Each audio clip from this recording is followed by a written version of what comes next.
InsyaAllah kita mulai dengan Ummul Quran Al-Fatihah. A'udzubillahi minasyaitanirrajim. Bismillahirrahmanirrahim. Alhamdulillahi Rabbil Alamin. Ar-Rahmanirrahim. Maliki yawmiddin.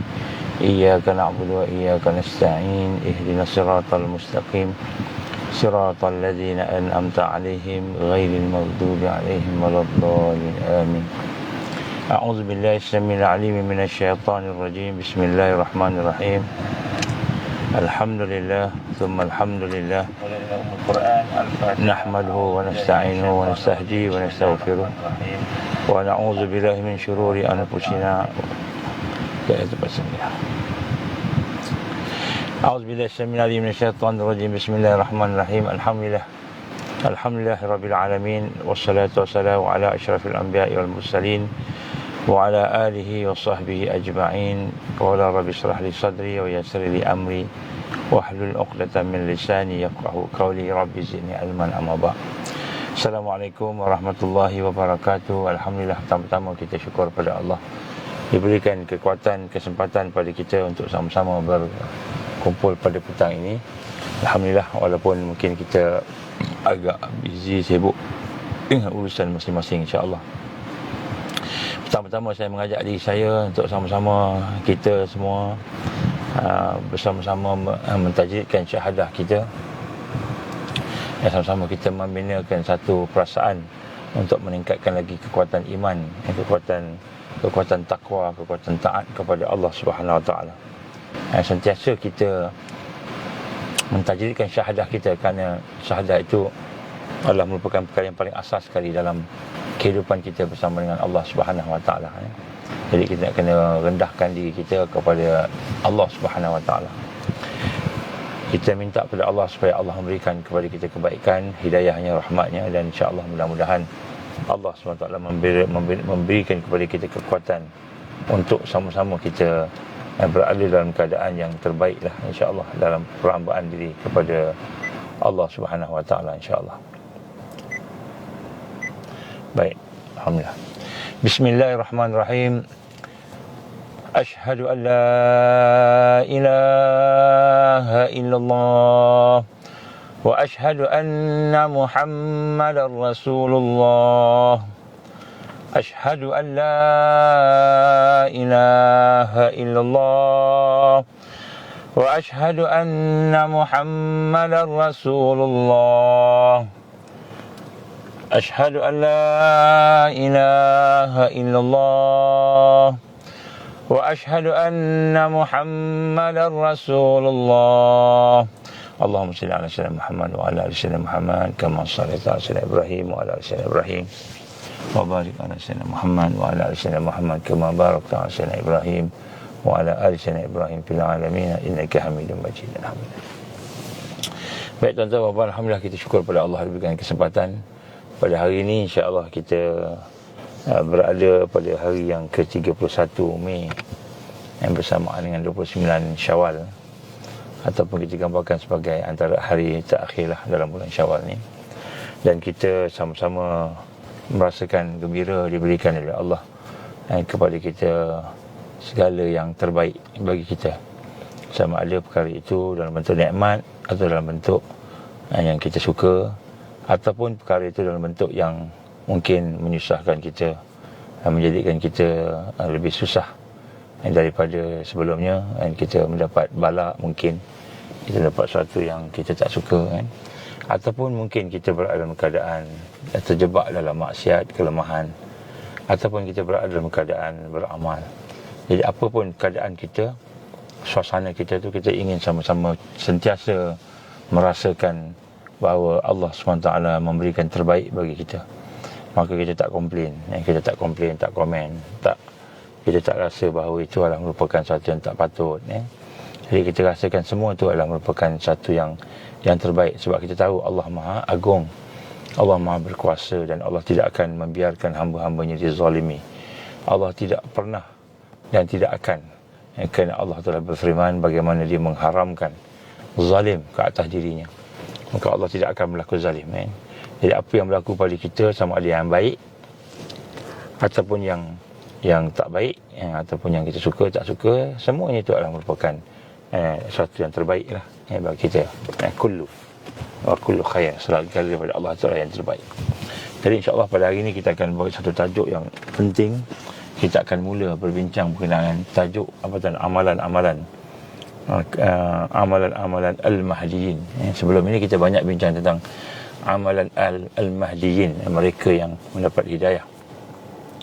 Dan pada kali ini kita akan berbincang berkenaan dengan amalan-amalan Taifah Mansurah, iaitu mereka yang berada di dalam Taifah, bukan hanya sekadar mereka yang duduk di dalam program, di dalam proses tarbiyah, dakwah, berjuang, tetapi mereka yang duduk dalam suasana Taifah, sekelompok suasana jamaah. Kerana kita dapati apabila kita telah bersyahadah, kita telah beriman pada Allah, maka antara perkara yang penting bukan hanya sekadar kita faham bahawa kita perlu beriman, kita perlu bersyahadah, kita perlu semayang, kita perlu puasa dan sebagainya. Tetapi yang paling penting sekali, penting untuk peningkatan diri kita itu, selain daripada yang asas kita sebut tadi, ialah kita perlu memahami bagaimana amalan-amalan mereka yang akan diberikan kemenangan. Yang pertama sekali amalan al-mahdiyin. Al-mahdiyin ni amalan-amalan mereka yang mendapat hidayah Allah. Yang mendapat hidayah Allah, insya-Allah mereka akan menang sebagai asas. Yang kedua, yang kita ada pasal pangkat kedua ini ialah amalan-amalan Taifah Mansurah. Taifah Mansurahnya mereka yang berada di dalam Taifah Mansurah. Dan amalan inilah perlu kita faham dan perlu kita hayati supaya mudah-mudahan kita akan diberikan sungguh-sungguh kemenangan secara jama'i.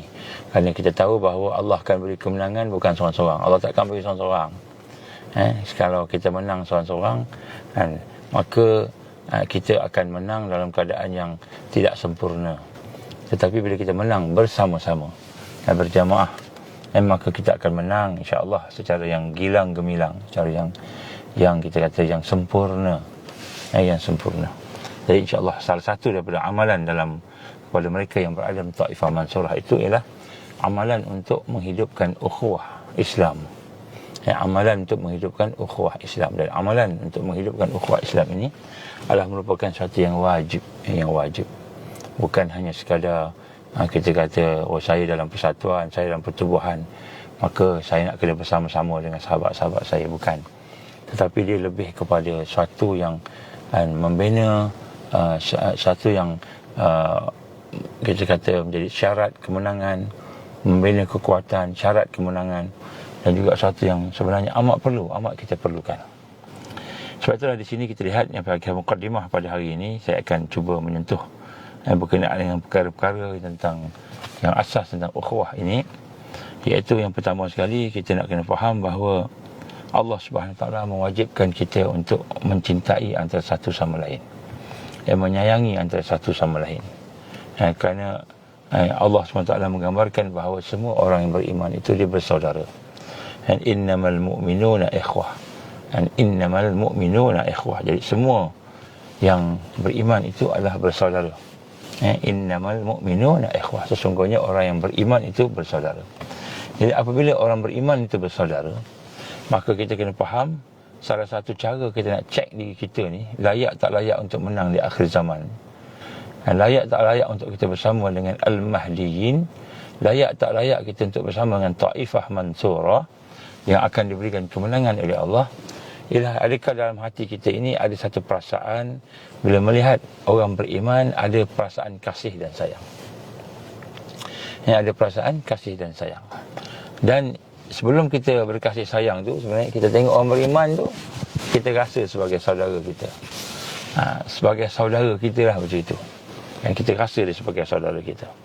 Dan innamal mu'minuna ikhwah. Ini digambarkan oleh Allah dalam surah Al-Hujurat ayat 10. Dan sesungguhnya orang yang beriman itu adalah bersaudara. Dan Allah SWT juga menggambarkan orang beriman ni, dia boleh cek iman dia apabila dia melihat saudara dia. Tapi dia tak rasa orang beriman tu saudara dia, dia rasa macam orang asing, dia rasa macam orang yang jauh.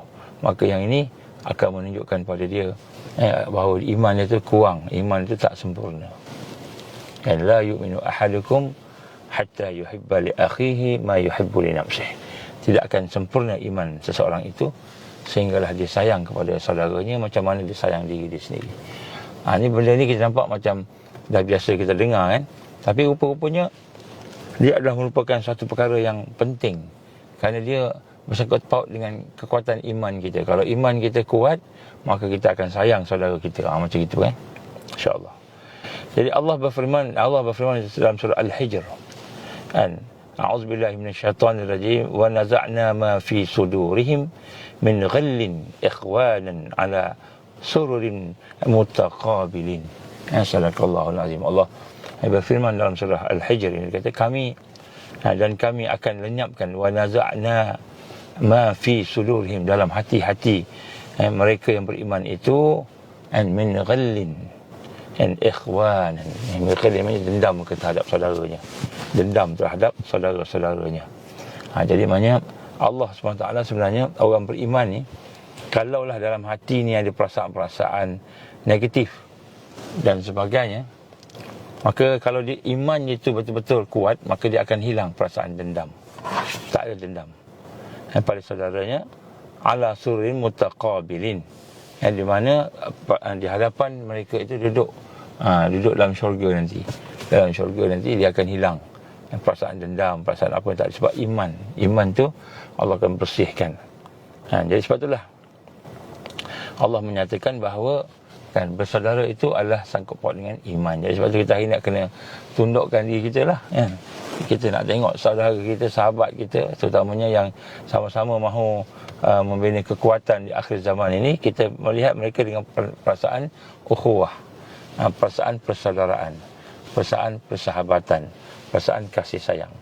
Jadi bila kita melihat dengan perasaan kasih sayang tadi, maka alhamdulillah, itu tanda kita proses diri kita. Kalau kita melihat saudara kita, kita tak rasa kasih sayang, maka kita kena proses iman kita. Iman kita belum sempurna lagi. Kenapa kita nak sayang pada orang beriman? Kerana Allah sayang pada orang beriman.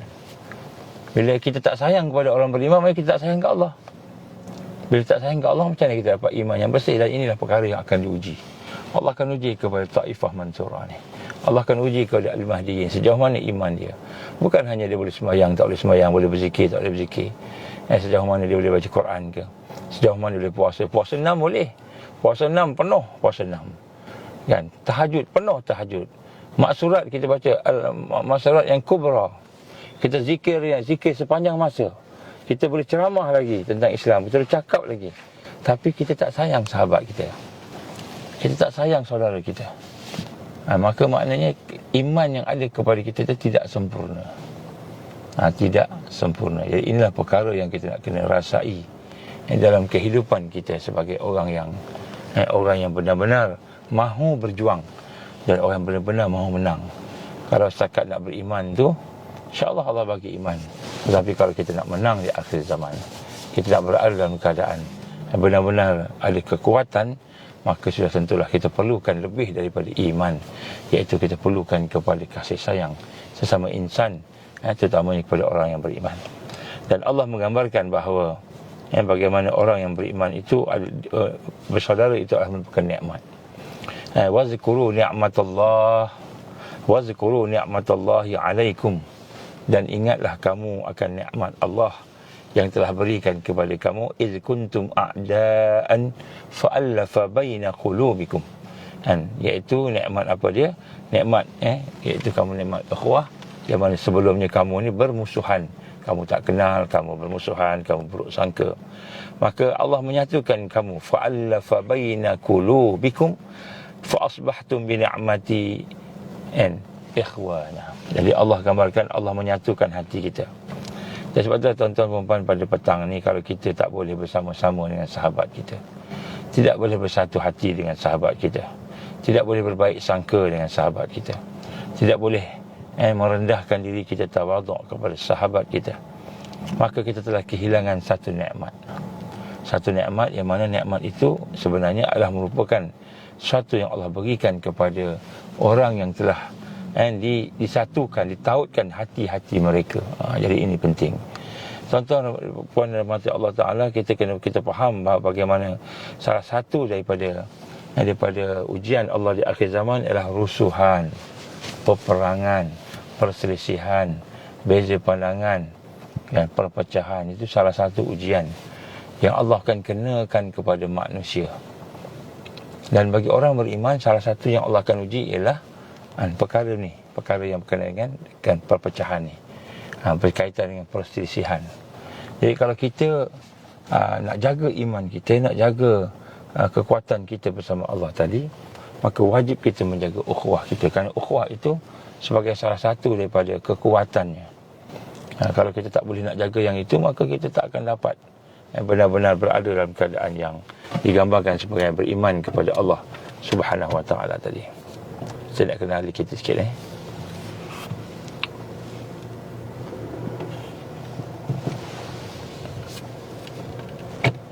Saya masih lagi travelling, tak sampai KL lagi, berhenti. Ada sekitar satu kawasan yang saya tak boleh nak sebut kat mana, sebut nanti orang datang. Baik.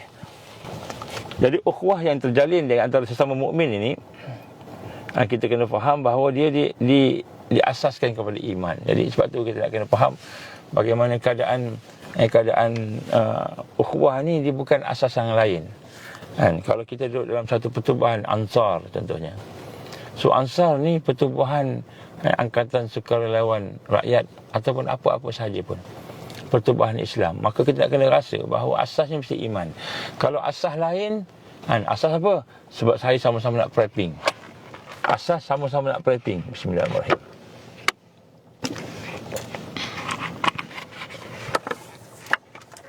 Asas sama-sama nak lari masuk hutan. Asas sama-sama nak menjadi orang yang dapat untung projek akhir zaman. Asasnya kita bersama-sama kerana kita nak buat projek ladang. Kalau asasnya itu ghairal iman, bukan daripada iman dan bukan daripada akidah, maka dia bukanlah asas ukhuwah lillah fillah. Bukan asas ukhuwah lillah fillah, bukan asas ukhuwah kerana Allah, bukan. Tetapi dia asas untuk kepentingan diri kita. Kenapa? Kerana kita takut mati, kita berkawan dengan dia. Kita takut tertinggal, kita masuk Ansar. Kita takut kita tak dapat manfaat, kita masuk dalam pertubuhan Islam, supaya kita dapat manfaat, supaya kita boleh dapat keuntungan tertentu, keselamatan. Jadi itu lebih kepada mementingkan diri kita. Jadi kalau kita memasuki satu pertubuhan seperti Ansar, kita sebut sini, seperti Ansar ataupun pertubuhan yang lain, asasnya lain. Asasnya bola sepak contohnya. Asasnya bola sepak. Ataupun asasnya kerana kita nak untung, supaya kita tidak rugi di akhir zaman. Asasnya keuntungan. Maka di situlah asas itu tidak akan membawa kepada kejayaan. Walaupun itu kita akan buat sama-sama. Contohnya kita akan prepping sama-sama, kita akan berladang sama-sama, kita akan menternak sama-sama, kita akan berniaga sama-sama, kita akan bergerak sama-sama. Tapi itu bukan asas. Asas ukhuwah kita ialah al-iman, kan, dan akidah. Jadi bila asas iman dan akidah ini, maka asas inilah yang akan memelihara kita. Ini disebut barakah hidup, kehidupan, barakah. Jadi ukhuwah itu dibangunkan oleh asas iman dan akidah. Sebab tu apabila kita kata iman dan akidah itu, maka sudah tentulah kita akan mendapati bahawa ia akan menjadikan iman itu sebagai satu yang paling kuat. Satu yang paling kuat sekali. Satu yang paling kuat sekali, sehingga kan kita akan boleh menghadapi bencana, insya-Allah, apa pun secara jama'i. Sebab itulah tuan-tuan, saya dah sebut dah kepada sahabat-sahabat Ansar contohnya. Dan bagaimana saya kata, apabila Ansar ditubuhkan, bila kita dah mula ada persatuan, pertubuhan, ataupun apabila kita telah mula ada sesuatu yang perlu kita buat keputusan, maknanya nak buat keputusan, maka di situ akan ada perselisihan, akan ada perbezaan pandangan. Ataupun bila kita mula nak bergerak melakukan sesuatu, dia akan ada kan pemikiran-pemikiran yang berbeza. Dan kadang-kadang perbezaan tu perbezaan yang kita rasa kita betul dan kita tak boleh terima orang lain. Kadang-kadang kita rasa kita kan kawan-kawan kita tu salah dan sebagainya. Jadi sebenarnya apakah perkara yang mengikat kita untuk berada dalam keadaan terbaik? ketika kita berada dalam keadaan berselisih, kita tengok iman kita. Kita tengok iman kita. Kita tengok akidah kita. Kalau iman kita, akidah kita masih lagi rasa kitalah yang paling betul, kitalah yang paling tinggi, kitalah yang paling baik, kita rasa kita paling baik, kita tak rasa pun tawaduknya pada Allah, tadaruknya pada Allah tadi, maka sudah tentulah kita akan dihasut oleh bisikan-bisikan syaitan, dihasut oleh bisikan-bisikan kita kata iblis tadi, dan kita akan kalah, akan tewas. Sebab itulah digambarkan di sini dalam satu hadis Nabi sallallahu alaihi wasallam, Rasulullah sallallahu alaihi wasallam menggambarkan kepada kita, awsaqul ural Islam muwalatu fillah, muwalatu fillah, wal mu'adatu fillah, wal hubbu fillah, wal bughdu fillah azza wa jalla, atau maka Rasulullah sallallahu alaihi wasallam. Ini kita tengok sebab bila asas iman, maka akan jadi apa yang disebut oleh Nabi sallallahu alaihi wasallam tadi. Kenapa dia? Awsaqu ural Islam, tali Islam. Dalam Islam ni, tali Islam yang paling kuat sekali adalah al-muwallatu fillah, iaitu kita ni ada kesetiaan, ada wala' kepada Allah. Wal mu'adatu fillah, iaitu kita bermusuhan kerana Allah. Maknanya wala' ni kita bersama dengan orang beriman tadi, bersama dengan kepimpinan yang beriman, kepimpinan yang Islam, yang takwa tadi. Dan juga kita bermusuhan kerana Allah. Ini tali Islam, ni tali-tali dalam Islam ni. Dan kemudian begitu juga wal hubbu fillah, kita sayang kerana Allah. Wal bughdu fillah azza wa jalla, iaitu kita juga benci kerana Allah. Jadi maknanya kita lihat di sini bagaimana Nabi menggambarkan kepada kita bahawa sekiranya ikatan tu iman, maka wala' tu terikat dengan iman fillah. Wala' namanya kesetiaan kita, loyalty kita, kepatuhan kita. Begitu juga kan, permusuhan kita juga fillah, kerana Allah juga. Permusuhan juga kerana Allah. Kemudian kecintaan pun kerana Allah juga. Baru dia jadi macam itu. Kalau tak jadi, kita akan nampak kelemahan orang dulu, kita akan nampak keaiban orang dulu, kita akan nampak kehinaan orang dulu. Kalau kita tengok leader kita, pemimpin kita, kita nampak kita lebih baik daripada pemimpin kita. Akhirnya kita kata, akulah yang patut jadi pemimpin ni. Yang ni tak ada apa ni, kan? Sehingga timbullah perasaan-perasaan negatif. Kalau kita tengok sahabat-sahabat kita pun macam itu juga. Ini adalah merupakan asas. Kalau kita tidak ada yang ini, maka kita tak boleh berjaya. Akhir zaman confirm kita kalah. Sebab ni asbab wajib, asbab yang wajib. Maknanya amalan-amalan al-mahdiyin, amalan-amalan mahdiyin ketika berada dalam taifah mansurah, ketika berada dalam kelompok-kelompok yang diberikan kemenangan, yang wajib ialah al-ukhuwah fillah. Dan al-ukhuwah fillah itu mesti berasaskan iman. Bukan berasaskan sebab saya satu persatuan dengan dia, saya satu tempat lahir dengan dia. Bukan, tak boleh. Saya satu sekolah dengan dia, saya satu tempat lahir kampung dengan dia, saya sama-sama projek dengan dia, saya sama-sama nak buat ladang dengan dia. Bukan, tak boleh. Boleh, tapi itu bukan asas. Itu bukan dia punya dasarnya, bukan dia punya foundationnya, bukan tiangnya. Bukan tiangnya. Itu semua adalah merupakan perkara-perkara yang bersangkut paut dengan apa yang kita gambarkan sebagai gerak kerja kepada iman. Jadi sebab itulah kita nak sebut sini, kan, kita kena faham sungguh-sungguh. Maka kita kena bersihkan hati kita daripada segala perkara-perkara yang boleh menyebabkan kita merasakan diri kita takjub dengan diri kita, merasakan diri kita hebat, merasakan diri kita betul, orang lain salah. Kita kena rasa diri kita ni salah dulu, macam itu. Kita ni lemah dulu di hadapan Allah Subhanahu Wa Taala. Oleh kerana ikatan persaudaraan sesama mukmin itu adalah merupakan satu model, satu persaudaraan yang paling tinggi nilainya, dan paling tinggi nilainya, maka dia lebih tinggi lagi, lebih mulia lagi daripada hubungan saudara kandung, hubungan persaudaraan darah. Jadi hubungan yang asasnya iman lebih tinggi daripada hubungan yang asasnya darah, sekandung. kan, sekandung, kita kata adik-beradik, kan, mak ayah, kan, anak dan mak, anak dan bapa, kan. Jadi iman itu, persoalan iman itu adalah lebih unggul lagi daripada hubungan persoalan dengan saudara kandungnya ataupun saudaranya. Kan ikatan akidah inilah adalah ikatan yang paling kukuh sekali. Kan, ikatan akidah dan ikatan yang paling hebat sekali, kan dia terikat dengan Allah secara langsung. Dia terikat dengan Allah secara langsung, dan keturunan tadi itu tergantung kepada ikatan akidah. Kita tengok apa berlaku kepada Nabi Nuh AS. Ketika dah duduk dalam di dalam keadaan dia terselamat di atas kapal, kemudian dia pun berkata, faqala rabbi inna bani min ahli wa inna wa'daka al-haqq wa anta ahkamul hakimin. Ini surah Al-Hud ayat 45. Apa Allah gambarkan? Ini perasaan Nabi Allah Nuh. Ya Rabbi, faqala Rabbi inna bani, sesungguhnya anak aku itu min ahli, daripada keluarga aku. Ini maksudkan anak yang dekat luar tu, yang anak yang tengah hanyut tu, anak ikut dia tu, kan, anak yang kufur, kan. Nabi kata apa?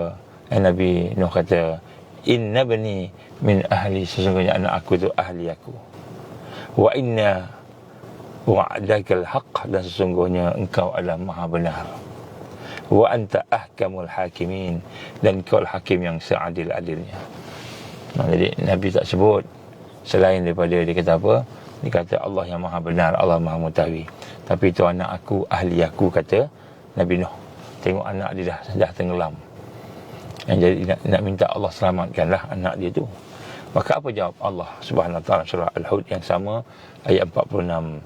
Ya Nuh, wahai Nabi Nuh, wahai Nuh, innahu laysa min ahlik. Dengar sini, ini Allah sebut dalam Quran, innahu laysa min ahlik. Wahai Nuh, sesungguhnya dia itu bukan daripada ahli kamu. Nampak? Bukan daripada ahli kamu. Ini orang yang dijanjikan akan selamat, orang yang dijanjikan akan berjaya, akan boleh diselamatkan, akan jadi orang yang bahagia dunia akhirat nanti. Dan innahu amalun ghairu salih, sesungguhnya amalan dia bukanlah amalan yang baik. Amalan yang tak baik ini bukan dia tak sembahyang tapi dia kufur pada Allah. Dia kufur pada Allah, itu bukan amal yang baik. Fala tas'alni ma laysa laka bihi ilm.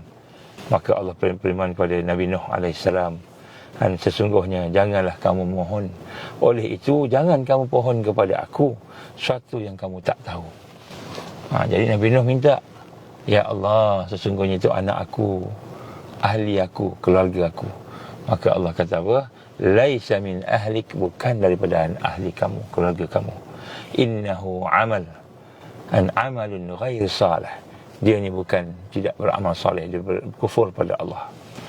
Maka jangan kamu, fala tas'alni ma laisa laka bihi ilm, jangan kamu tanya kepada aku, jangan kamu mohon kepada aku, yang kamu minta kepada aku sesuatu yang kamu tidak mengetahui.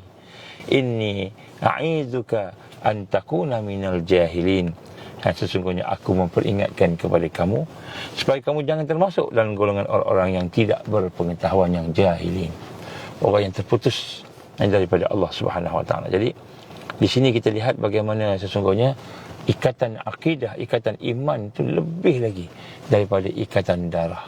Walaupun Nabi Nuh AS bapa, anak tu, anak dengan bapa tu, ibu dengan anak contohnya.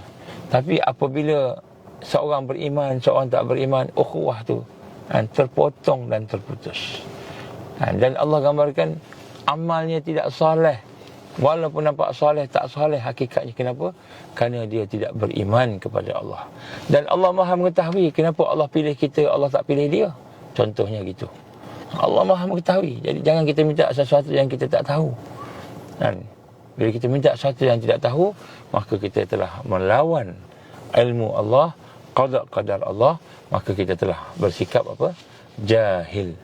Iaitu kita memutuskan diri kita dengan Allah Subhanahu Wa Taala. Sebab tu Taifah Mansurah ni, orang yang akan jamaah yang akan diberikan kemenangan oleh Allah, bukan sebarang-sebarang, tapi jamaah yang ikatan imannya melebihi daripada ikatan dunia, ikatan darah dan ikatan yang lain. Bukan kita suruh benci saudara kita, benci mak ayah kita, bukan. Tapi nak sebut sini bahawa ikatan iman itulah ikatan yang paling kuat sekali, yang paling asasi. Sebab itulah Allah SWT mengingatkan kita di sini bahawa ikatan sebagai seorang mukmin itulah ikatan yang paling utama. Paling utama. Jadi kita dinilai di dalam Taifah Mansurah bila kita berada dalam jamaah yang nak selamat, yang nak dapat perlindungan daripada Allah, yang nak dapat kejayaan daripada serangan-serangan bala tentera iblis, bala tentera Dajjal dan sebagainya. Maka kita nak merasakan bahawa ikatan kita sama kita ini adalah ikatan iman. Dan inilah yang paling utama sekali. Bukan sebab kita ni sama-sama satu fikrah. Memang kita sama satu fikrah, tapi asasnya bukan sebab fikrah, tapi sebab iman.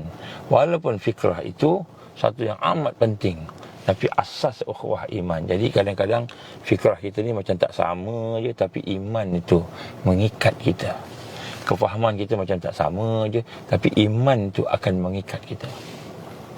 Dan di sinilah kita lihat perkara yang paling besar pahalanya di kalangan para pejuang yang mahu mendekatkan diri dan mencintai kemenangan yang tadi itu, yang antara setelah dia beriman, dia beramal, dia yakin dengan Allah, dia membetulkan syahadah dia dan sebagainya, maka dia mendekatkan diri dia, dia mencintai sahabat-sahabat dia. Mencintai sahabat-sahabat itu adalah amalan yang pertama di dalam Taifah Mansurah secara jama'i. Sebelum kita bincang projek, sebelum kita bincang kita nak buat prepping, sebelum kita bincang nak buat ladang, sebelum kita bincang nak persediaan apa-apa pun, kita nak tengok dulu antara kita dengan sahabat-sahabat kita tu, hubungan kita adalah hubungan iman, hubungan akidah. Barulah kita telah membina satu asas yang betul. Dan bila kita terbina dengan asas yang betul itu, maka barulah projek apa pun yang kita buat, amal apa pun yang kita lakukan, apa sahaja yang kita buat, kalau ada perselisihan faham, iman dan takwa akan menyelesaikan perselisihan faham. Dia tidak lagi berfikir aku seorang PhD, doktor, aku lebih pandai daripada engkau belajar sampai SPM. Tak fikir dah. Tak fikir lagi aku ni lebih tahu daripada engkau. Aku ni telah dilantik sebagai orang yang memegang jawatan. Aku ni ada jawatan, engkau tak ada jawatan. Aku punya cakap lebih baik daripada engkau. Tak ada dah. Tak ada dah lebih baik dengan sebab-sebab yang lain. Tapi lebih baik apabila Allah Subhanahu Wa Taala memberikan kepada kita kekuatan dengan takwa, dengan iman, dengan Islam, dengan ihsan. Kita rasa tu. Kita tidak mendahulukan diri kita, tak mendahulukan kepandaian kita, tidak mendahulukan ego kita, tidak mendahulukan apa sahaja yang kita rasa kita ada, orang lain tak ada, orang lain kurang, kita lebih. Tak mendahulukan yang itu, kita mendahulukan iman. Aku dengan dia bersaudara kerana Allah, kerana akidah kepada Allah Subhanahu Wa Taala. Bila kita faham yang ini, maka jadilah kita, walaupun kita tidak sama pandangan, tak sama dari sudut apa sahaja, perkara-perkara yang kita rasa kita lebih betul tadi, kita tetap dapat menyayangi dia, berlebih kurang dengan dia, tawaduk, tadaruk dengan Allah Subhanahu Wa Taala. Benarlah apa yang digambarkan oleh Rasulullah SAW dalam satu hadisnya, mutahabbun fi jalali, mutahabbun fi jalali, maknanya inilah sekurang-kurang benda yang kita dapat. Kita nak buat benda tak dapat, tak sama kan. Mungkin kita berpisah-pisah, ataupun kita tak dapat nak buat serentak mungkin tak tahu. Tapi paling kurang orang yang mendapat perlindungan di akhir zaman nanti ialah orang yang berkasih sayang kerana Allah. Al-mutahabbun fi jalali, orang-orang yang saling cinta mencintai demi keagunganku, keagungan Allah. Lahum manabiru min nurin yaghbituhum, dan dia akan diberikan kepada mereka itu padanya mimbar-mimbar daripada cahaya yang akan dicemburui. Yaghbituhumul nabiyyun wasyuhada, yang akan dicemburui oleh para nabi dan para syuhada. Siapa dia? Al-mutahabbun, mereka yang berkasih sayang kerana Allah. Yang berkasih sayang kerana Allah ni, di akhirat nanti, di yaumul mahsyar, dia akan duduk bersama-sama di atas satu mimbar cahaya. Dan mimbar cahaya ini yaghbituhum, akan dicemburui oleh para nabi dan para syuhada. Ini digambarkan oleh Allah Subhanahu Wa Taala dalam hadis qudsi ini dari Rasulullah sallallahu alaihi wasallam. Jadi sebab itulah kita sebut sini bagaimana keadaan Allah Subhanahu Wa Taala yang sebenarnya sayang kepada orang yang sayang menyayangi kerana dia. Sebab tu yang antara kita ni, siapa yang paling sayang kepada sahabat dia, itulah yang paling Allah sayang. Kalau kita asyik sangka dengan dia, asyik kita suuzon dengan dia kan, asyik kita rasa negatif dengan dia kan, tak kira lah kan, mungkin kita ni ada jawatan ke tak ada jawatan ke, tak kira lah kita ni siapa pun kan, ustaz ke tak ustaz ke, kalau kasih sayang bukan kerana Allah, Allah tak pandang ukhuwah tadi. Kalau ukhuwah kita kerana prepping, Allah tak pandang ukhuwah tu, Allah tak pandang. Kalau kerana prepping, Allah tak pandang. Kalau ukhuwah tu kerana nak buat beladang sama-sama, projek akhir zaman sama-sama, kayak projek, kerana projek, Allah tak pandang ukhuwah tu, Allah tak pandang, Allah tak nilai. Allah buang, Allah campak dalam tong sampah. Kalau bahasa kita ni, Allah campak dalam tong sampah. Kenapa?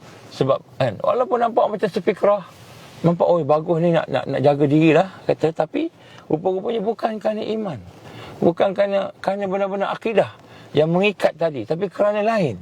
Allah tak pandang ukhuwah tu, walaupun namanya tu kan Angkatan Sukarelawan Rakyat, Angkatan Sukarelawan, Angkatan Sahabat-Sahabat Akhirat, walaupun namanya tu hebat, sahabat kan, kumpulan ikhwan kan, al-ikhwan al-muslimun kan, walaupun gelarannya digelar orang semua, ini grup ikhwanul muslimin ni kan, ikhwanul muslimun ini orang yang bersaudara se-Islam, tapi hatinya tak sayang dengan sahabat dia kerana Allah, kerana iman.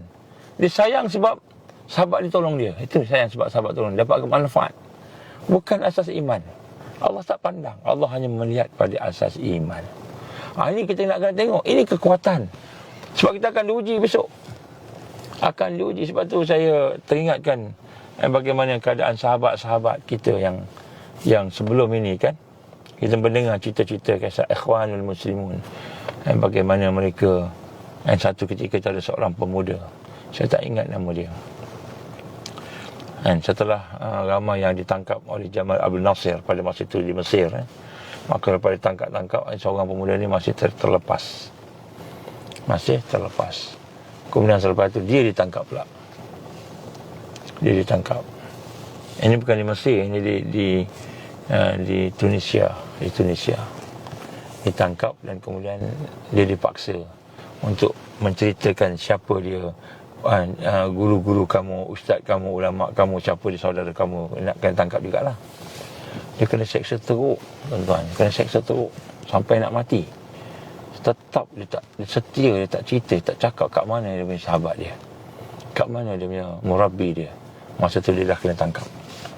Sampai akhirnya anak dia pula, isterinya pula dipanggil, dibawa ke dalam penjara, diseksa kat depan dia. Bayangkan kalau kita kena seksa, kita tahan Allah, tapi ini isteri anak diseksa sama. Tetapi kesetiaan dia tu, tetap dia tak sebut, tak sebut kat mana, siapa. Dan akhirnya Allah izin, anak dia mati dibunuh depan mata dia, isteri dia mati dibunuh depan mata dia, dan akhirnya dia dibunuh, seksa sampai habis, sampai mati. Tetapi oleh kerana iman kepada Allah, sebab dia yakin kalau dia sebut memang sahabat dia pun kena tangkap, kena seksa macam dia juga. Dia tak mau sahabat dia kena seksa macam dia. Dia tak mau sahabat dia mendapat bencana kerana dia. Dia tak mau, biar akulah yang sakit, biar akulah yang diseksa teruk, biar akulah yang mati. Sahabat aku tu, dia boleh teruskan perjuangan, dia boleh teruskan jihad dia boleh teruskan perkara-perkara yang dia boleh buat untuk kebaikan ummah. Dia sanggup, dia baik sangka dengan sahabat dia, sehingga dia sanggup pertahankan diri dia dan pertahankan maklumat-maklumat, tak bagi kan, setia wala sampai akhir hayat. Inilah orang-orang yang Allah sayang. Yang orang sayang sebab apa? mereka menyayangi. Mutahabbun, al-mutahabbun, orang yang betul-betul sayang menyayangi antara satu sama lain. Jadi ini adalah perkara yang disebut kekuatan. Kekuatan sampai peringkat dia mengutamakan sahabat dia daripada diri sendiri. Tak apa, biar aku mati tak apa, biar aku kena seksa, sakit kena seksa ni, tapi aku tak akan biarkan nama-nama sahabat aku, nama-nama guru-guru aku ataupun nama ulama-ulama yang bersama dengan aku tu ditangkap sama. Sebab biarlah mereka meneruskan perjuangan, biarlah mereka meneruskan apa yang digambarkan tadi, kerja-kerja dakwah tarbiyah JDT kan. Biarlah mereka mula teruskan perkara-perkara tersebut. Maka orang inilah yang akan mendapat sesuatu yang hebat di akhirat nanti. Di akhirat nanti disebut al-mutahabbun. Al-mutahabbun, sampai peringkat dia mengutamakan sahabat dia. Ini asasnya apa? Asasnya iman, asasnya akidah, bukan asas yang lain. Kita kena betulkan ukhuwah kita pada hari ini. Ukhuwah kita bukan hanya sekadar kita nak sama-sama prepping, sama-sama selamatkan diri daripada Dajjal. Betul kita nak selamatkan diri kita, betul semua tu. Tapi itu bukan asas yang paling dasar sekali, yang paling kuat sekali. Saya nak bacakan apa yang digambarkan dalam satu hadis kursi. Hadis ini panjang, saya bacakan makna sajalah. Bagaimana digambarkan oleh Rasulullah SAW. Haqqat muhabbati lil mutahabbina fi. Ini antara hadis yang saya tersentuh dengan saya tersentuh sebab saya fikir, saya renung diri kita tengok hadis ni, kita renung diri kita renung diri sahabat-sahabat kita yang ada depan kita. Cintaku, cinta Allah, wajib bagi orang-orang yang saling cinta mencintai kerana aku. Cinta Allah mesti wajib, Allah wajibkan, Allah berikan kemestian kepada orang yang saling sayang menyayangi kerana Allah, kerana aku. Cinta aku wajib aku berikan kepada orang-orang yang saling bersilaturahim kerana aku. Saling bersilaturahim kerana Allah. Nampaknya kerana iman, bukan kerana lain, kerana iman, kerana akidah. Cinta aku mesti bagi orang yang saling menasihati kerana aku. Orang yang menasihati kerana aku tu cinta Allah pada dia. Cinta Allah pada dia. Dan cinta aku wajib bagi orang yang saling mengunjungi kerana aku, menziarahi kerana aku, kerana iman. Kita pergi ziarah sahabat-sahabat kita kerana iman. Kita ziarah sahabat-sahabat kita kerana iman. Tolong sahabat kita kerana iman. Nasihat sahabat kita kerana iman. Kita menerima nasihat daripada sahabat kita kerana iman juga, kerana aku, kata Allah Subhanahu Wa Taala. Allah wajibkan cintanya kepada orang yang begitu. Dan cinta aku mesti, itu wajib kepada orang yang saling memberi kerana aku. Ini hadis sahih tuan-tuan. Jadi apabila kita saling memberi, saling tukar-tukar hadiah, tolong menolong, saling kita cinta mencintai untuk kita nak mengunjungi dia, ziarah dia, saling kita buat mencintai Allah dengan kita melakukan silaturahim, kita mengeratkan lagi persaudaraan kita. Ini semua orang-orang yang akan mendapat cinta Allah. Bukan sahaja dia muhibbin, orang yang cinta Allah, tapi Allah cinta kat dia. Jadi daripada hadis yang lain, Imam Muslim telah meriwayatkan daripada Abu Hurairah radhiyallahu an, maka Rasulullah sallallahu alaihi wasallam telah bersabda, satu hari seorang melakukan perjalanan. Ada satu hari seorang ni bermusafir untuk mengunjungi saudaranya yang tinggal di satu kampung yang lain. Pergi daripada Kuala Lumpur pergi ke Johor, daripada Johor pergi ke Kedah. Kita kata musafir daripada Pahang pergi ke Johor, pergi Kuala Lumpur pula pergi ke Kedah. Ni sahabat-sahabat kita that travelling kan. Mengunjungi saudaranya yang tinggal di satu kampung, tempat yang lain. Maka Allah mengutuskan seorang malaikat. Ini hadis sahih tuan-tuan. Maka Allah mengutuskan seorang malaikat. Maknanya Allah nak gambarkan bagaimana hebatnya, besarnya sayang seseorang kepada sahabatnya itu sampai Allah utuskan malaikat turun. Dan malaikat itu duduk di tengah-tengah perjalanan, duduk tunggu dia sampai kat tempat dia tu, berjalan menuju ke kampung tadi. Dan bila sampai ke tempat tersebut, malaikat tu bertanya, kamu nak ke mana? Malaikat tu menyerupai manusia lah kan. Kamu nak ke mana? Maka dia menjawab, Aku nak mengunjungi saudara aku yang ada di kampung depan, kampung sebelah ni contohnya kan. Maka malaikat bertanya, apakah kamu ada kepentingan dunia yang kau harapkan daripada perjumpaan itu? Ada projek ke di situ? Ada prepping ke? Ada ladang ke? Ada apa ke? Ada sesuatu ke yang kau dapat kebaikan daripada ziarah tadi? Maka dia jawab, tidak. Tak ada. Kecuali aku sayang kat dia je. Aku ziarah tu bukan sebab aku nak dapat manfaat. Dapat duit ke, dapat makanan ke, dapat apa-apa ke, kan? Tapi kerana aku sayang kat dia.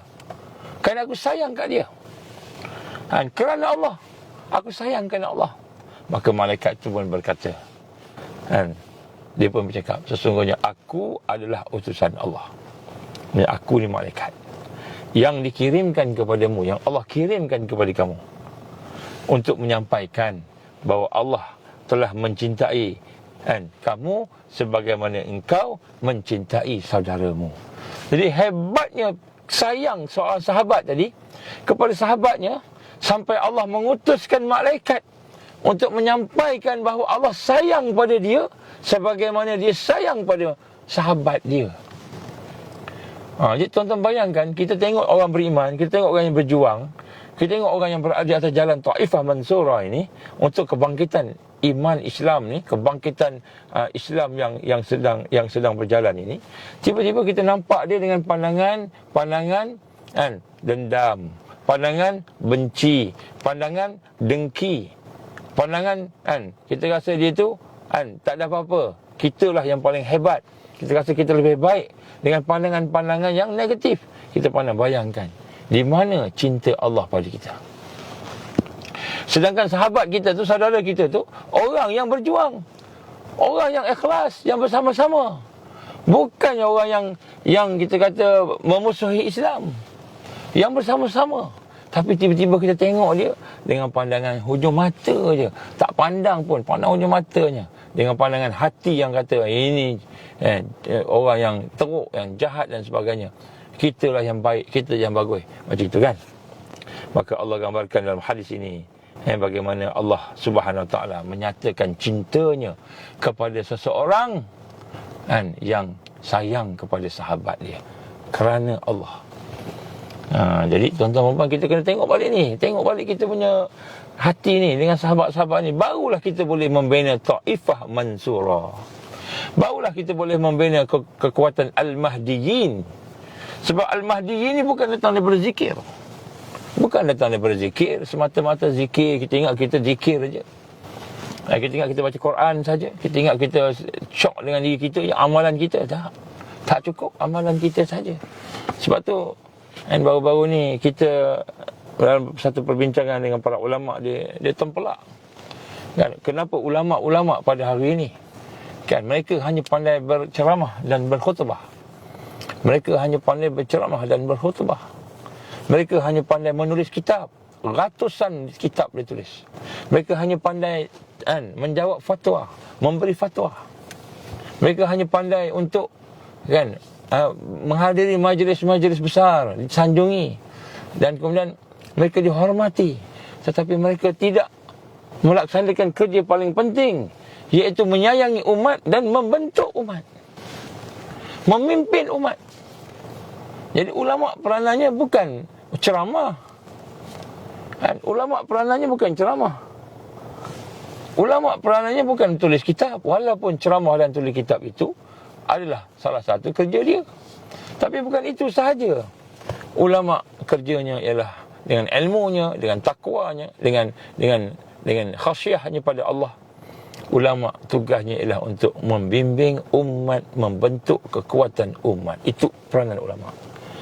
Bukan sekadar khatib. Kalau khatib tukang-tukang khatib yang ada dekat luar dalam gereja banyak lagi.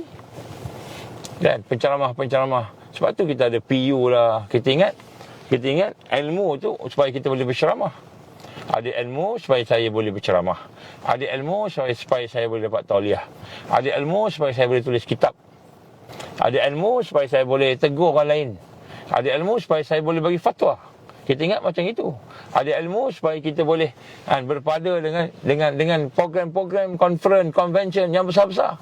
Kita terlupa bahawa ilmu yang ada pada kita, takwa yang ada pada kita, peranan paling besar warasatul anbiya itu ialah Nabi bukan ceramah sahaja, bukan Nabi sampaikan tazkirah sahaja, tapi Nabi membina umat, mentarbiah umat, membentuk umat, mengislah umat, membina kekuatan umat, sehingga akhirnya umat itu bangkit sebagai generasi sahabat yang unik.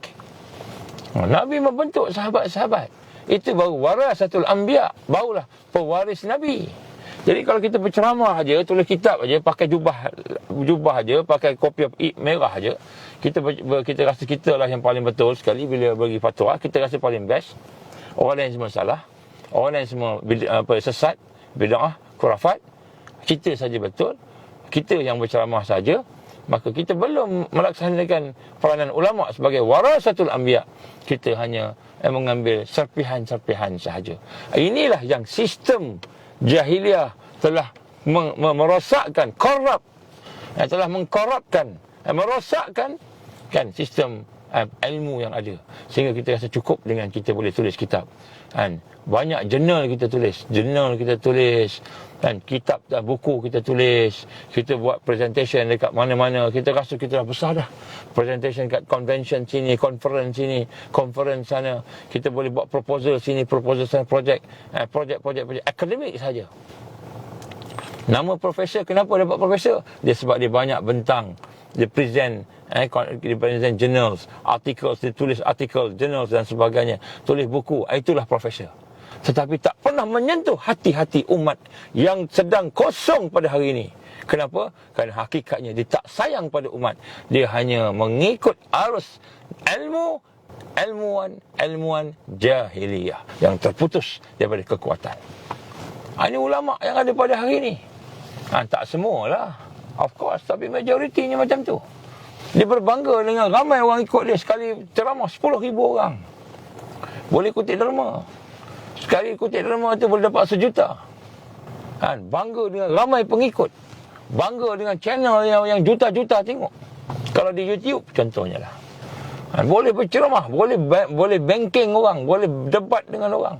Tetapi berapa ramai yang turun ke bawah, jumpa dengan orang-orang yang beriman, orang Islam atau orang bukan Islam, menyentuh hati mereka, membimbing mereka, mengajak mereka, bentuk mereka, islah mereka, membina kekuatan umat. Inilah warasatul anbiya.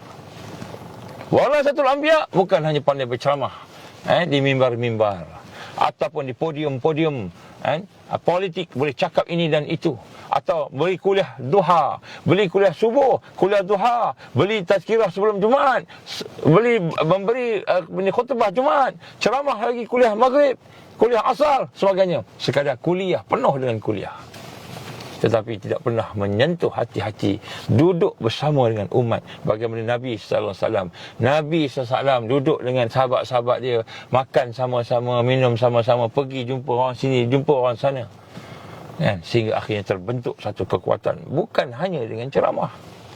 Ini contohlah. Contoh kita nak tengok bahawa sebenarnya kita tak sayang kepada sahabat kita, kita sayang kat diri kita. Cukuplah, aku rasa aku dah ceramah, cukup dah.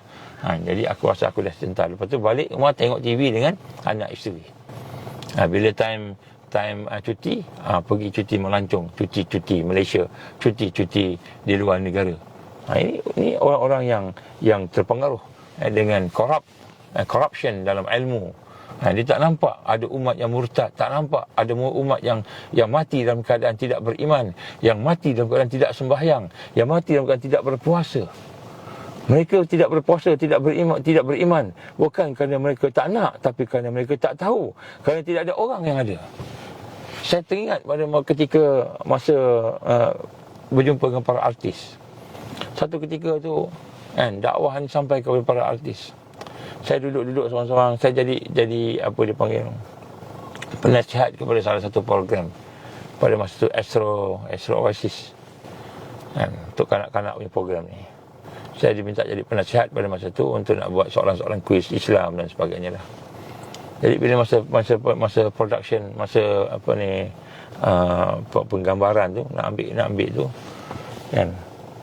bila masuk waktu semayang, budak-budak ni semayang, artis tak semayang.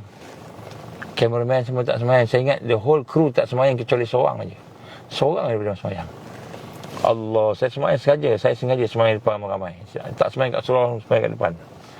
Sebab saya nak tunjukkan dia orang ni, kita kena semayang. Saya ingat lagi, dia orang tengok, dia orang perhati dari jauh.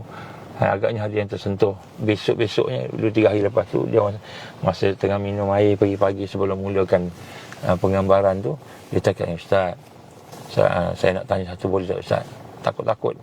Dia kata apa? Ya, tanyalah apa dia. Dia kata, Tuan Ustaz, boleh ke? Allah terima ke?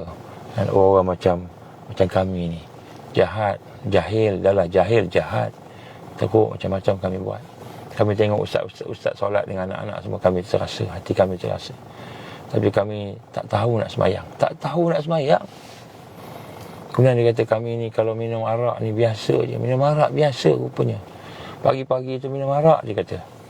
Biasa je. Kan? Boleh ke kami ni nak masuk syurga Allah? Boleh ke kami? Menangis. Saya dengar tu, tertunduk. Ya Allah. Rupanya dia orang ni semayang tak tahu. Tak tahu semayang. Kita ingat kita dah okey lah. Rupanya tak okey sebab kita tak menyampaikan. Saya pun kata, kan, tak ada orang yang akan dizalimi oleh Allah. Sesungguhnya kalau kita kembali kat dia, apa pun dosa kita Allah ampunkan. Ya, suka dia.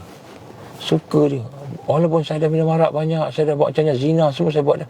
Tak apa, kita bertaubat. Patah balik, kita ucap kalimah syahadah semula, kita bertaubat. Dia kata suka dia. Oh, ada peluang ustaznya jadi baik ni. Allahu Akbar, peluang Allah ni. Rahmat Allah lebih besar daripada yang kita sangka. Sayang Allah pada kita lebih besar daripada. Seronok dia orang. Tuan-tuan, artis-artis kita tak semayang, tak pandai semayang, tapi berlakon jadi imam, berlakon jadi pendakwah, kan, berlakon jadi ustaz. Kan, artis kita tak tahu. Ada satu kes ni. Lakonan bersekitarkan kepada apa dia panggil, madrasah. Cerita kisah madrasah lah ni, da'i gitulah, imam gitu. Tiba satu scene nak tengok. Kan, ambil semayang. Pelajar-pelajar ambil semayang. Nak ambil semayang tak kerti. Macam mana ambil semayang? Tak kerti ambil semayang. Saya kata, subhanallah. Kita yang menangis. Tak semualah kita tak artis yang tak tahu kan. Tapi ramai yang tak tahu. Jadi, di mana ulama ni? Di mana alim ni? Pendakwah ni? Bila cakap hebat, orang yang ambil kamera tu, buat kamera tu, yang ambil gambar tu, yang ambil video tu, dia pun tak semayang. Jadi nak sebut kat sini, tak semua, tapi berlaku. Jadi sebab tu kenapa kita begitu? Kerana kita sebenarnya sayangkan diri kita lebih daripada sayangkan Allah. Kita tak terasa pun kita ni lihat orang tu tak semayang, yang kasih sayang, nak tolong dia dan sebagainya. Maka di sinilah dalam satu hadis yang lain Rasulullah SAW menggambarkan kepada kita, ma tahabba rajulani fillahi ta'ala illa kana afdaluhuma ashaddahuma hubban li sahibi. Rasulullah SAW, tidaklah dua orang yang saling sayang menyayangi kerana Allah, ni dua sahabat saling sayang menyayangi kerana Allah, kecuali yang paling tinggi, paling besar, paling kuat sayangnya itu antara kedua dah lebih mulia di sisi Allah. Jadi di antara kita ni, siapa yang paling sayang kepada sahabat dia, dia yang paling mulia di sisi Allah, kata Rasulullah sallallahu alaihi wasallam. Jadi hari ni kita nak berlawan-lawan dengan sahabat kita. Kita nak rasa kita besar, kita betul. Sahabat salah, sahabat buat semua, kita rasa macam tak betul. Kita nampak kesalahan-kesalahan sahabat kita. Kita nampak kesalahan sahabat kita. Kita tak nampak kesalahan kita. Kita melihat, tengok dengan pandangan-pandangan benci, tengok dengan pandangan dendam. Kita melihat, tengok dengan dengan pandangan-pandangan marah. Kita tengok dengan pandangan negatif. Kita tengok. Ini kepada sahabat kita, kepada suami isteri pun sama juga. Suami isteri lebih lagi lah.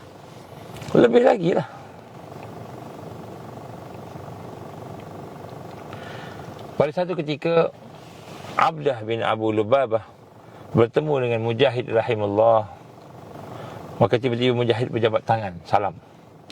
Lalu dia berkata, jika dua orang yang saling sayang menyayangi kerana Allah berjumpa, lalu salah seorangnya berjabat tangan, bersalam, maknanya dia sayang menyayangi kerana Allah, dan kemudian dia bersalaman, dan kemudian tersenyum, kan, maka dosa-dosanya berguguran seperti daun-daun yang kering berguguran daripada atas pokok.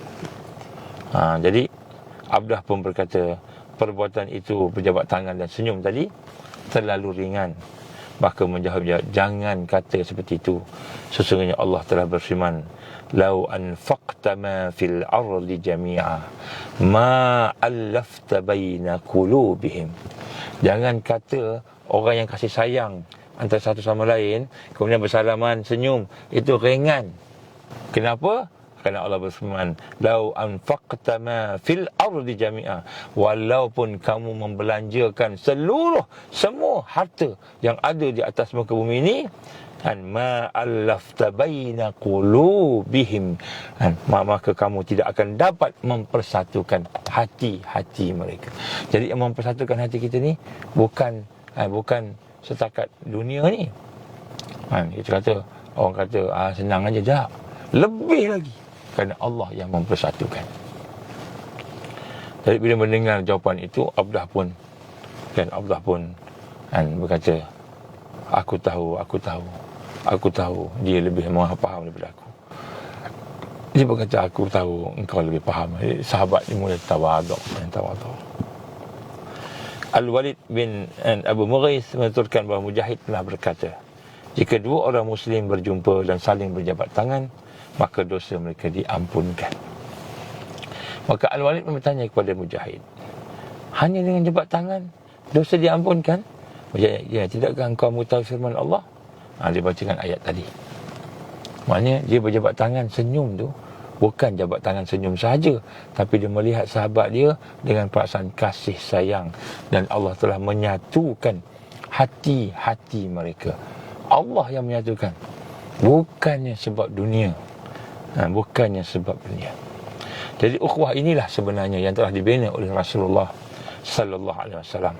Baginda telah mendidik para sahabatnya selama 13 tahun di Mekah contohnya, dan kemudian setelah itu di Madinah. Dan selama fasa di Mekah itu tidak pernah walaupun sedikit, melainkan semuanya dididik perasaan sahabat supaya sentiasa bersama-sama dengan iman. Terutamanya apabila telah mula membangunkan, kita kata, jamaah dia, maka pada ketika itulah Rasulullah SAW membangunkan jamaah ukhuwah tadi, dan ukhuwah itu merupakan prioriti yang utama. Tuan-tuan, puan-puan, sahabat sisi sekalian, sahabat-sahabat Ansar sekalian, sesungguhnya ukhuwah lebih utama daripada projek. Ukhuwah lebih utama daripada jawatan. Ukhuwah lebih utama daripada segala perkara yang kita nak buat bersama-sama. Yang kita tak bersetuju tu, yang kita bincang-bincang tak setuju, atau kita bincang-bincang bersetuju, yang kita buat sama-sama, ukhuwah lebih penting daripada perkara yang lain. Kerana ukhuwah itulah perkara nombor 2 setelah iman kepada Allah. Setelah kita beriman kepada Allah, setelah kita beramal untuk diri kita ni, maka untuk membina kekuatan dan kemenang Taifah Mansurah itu, ukhuwah lah merupakan perkara yang Nabi sallallahu alaihi wasallam utamakan. Sampai sahabat-sahabat kata apa? Kan, kalau aku tak jumpa sahabat ni 1 hari 2 hari, aku rindu kat dia. Dia pergi cari sahabat dia.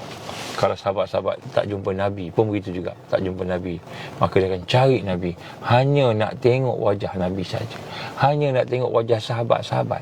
Jumpa, tengok sahabat, wajah sahabat je. Kenapa? Sayang pada sahabat. Inilah yang telah dididik oleh Rasul SAW dengan kalimah la ilaha illallah. Jadi la ilaha illallah ni bukan hanya syahadah yang kita baca macam itu saja, ungkapan-ungkapan, sebutan-sebutan, tetapi sebenarnya di dalamnya ada komitmen, di dalamnya ada penghayatan. Apakah komitmen dan penghayatannya? Apakah tuntutan la ilaha illallah? Salah satu tuntutan yang paling penting ialah kita mencintai ukhuwah lillah fillah.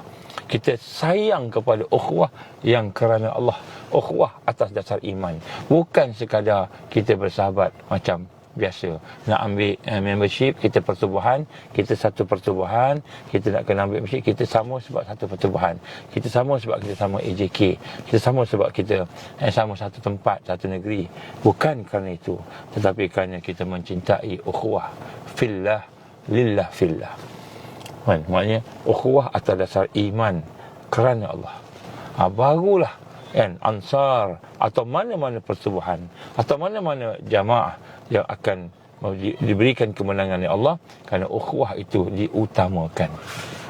Sayang kepada sahabat kita lebih utama daripada sayang kepada diri kita. Maka pada ketika itu kita telah beriman dengan iman yang sepenuhnya. La yu'minu ahadukum hatta yuhibba li akhihi ma yuhibbu li nafsihi. Tidak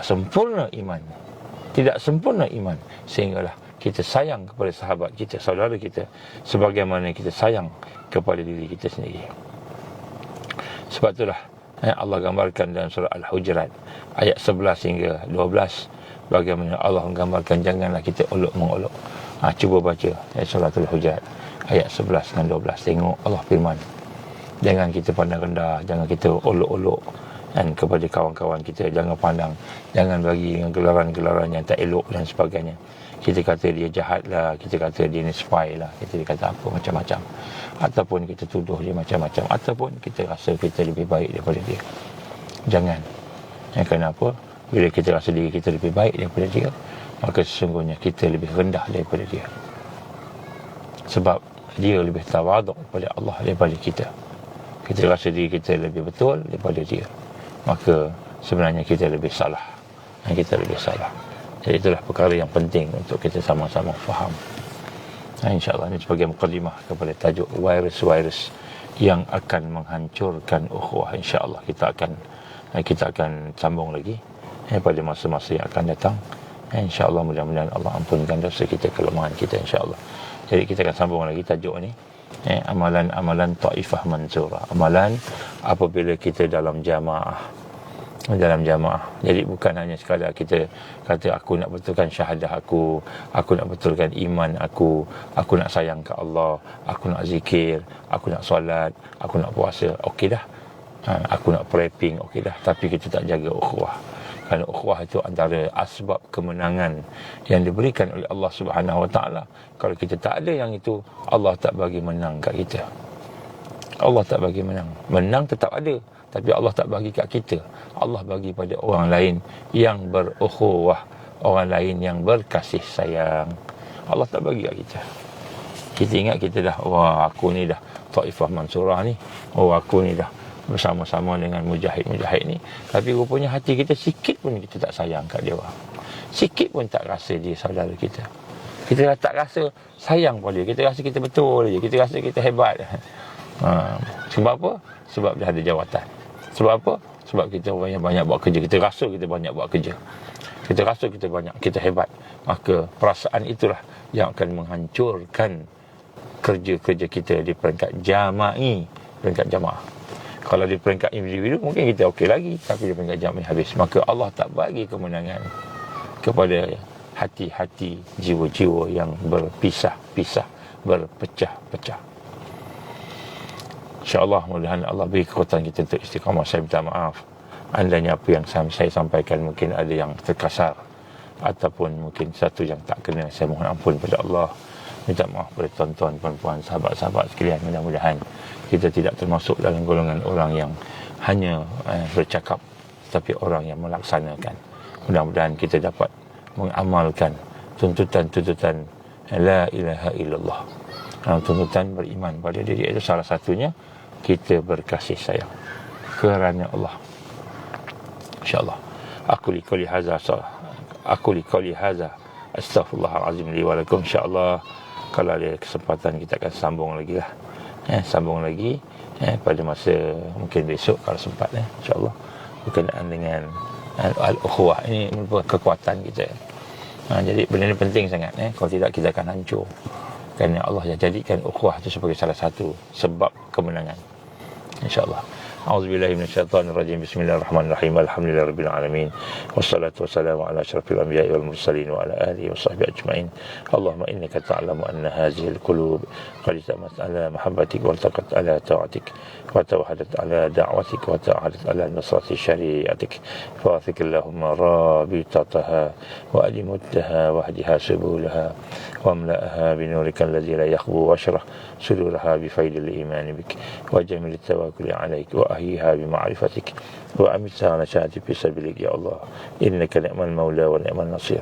Rabbana atmim lana nurana waghfir lana innaka ala kulli syai'in qadir.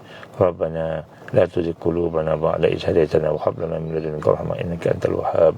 Rabbana atmim lana nurana waghfir lana innaka ala kulli syai'in qadir. Rabbana atina fid dunya hasanah wa fil akhirati hasanah wa qina azaban nar. ربنا تقبل دعاءنا إنك أنت السميع العليم وتب علينا يا الله إنك أنت التواب الرحيم وصلى الله على سيدنا محمد وعلى آله وصحبه وبارك وسلم والحمد لله رب العالمين. سبحانك اللهم وبحمدك أشهد أن لا إله إلا أنت أستغفرك وأتوب إليك. بسم الله الرحمن الرحيم. والعصر إن الإنسان لفي خسر إلا الذين آمنوا وعملوا الصالحات وتواصوا بالحق وتواصوا بالصبر. Tuan-tuan, berhormat Allah, banyakkan doa untuk sahabat-sahabat kita. Allah uji sahabat-sahabat kita, ada yang masuk dalam hospital, dikurung dengan gila mental. Ada sahabat-sahabat kita yang diuji dengan kesusahan. Ada sahabat-sahabat kita diuji dengan ukhuwah. Ada sahabat-sahabat kita diuji dengan banyak sihir dan sebagainya. So tolong doa untuk semua sekali, insya-Allah. Wabillahi taufiq wal hidayah. Assalamualaikum warahmatullahi wabarakatuh.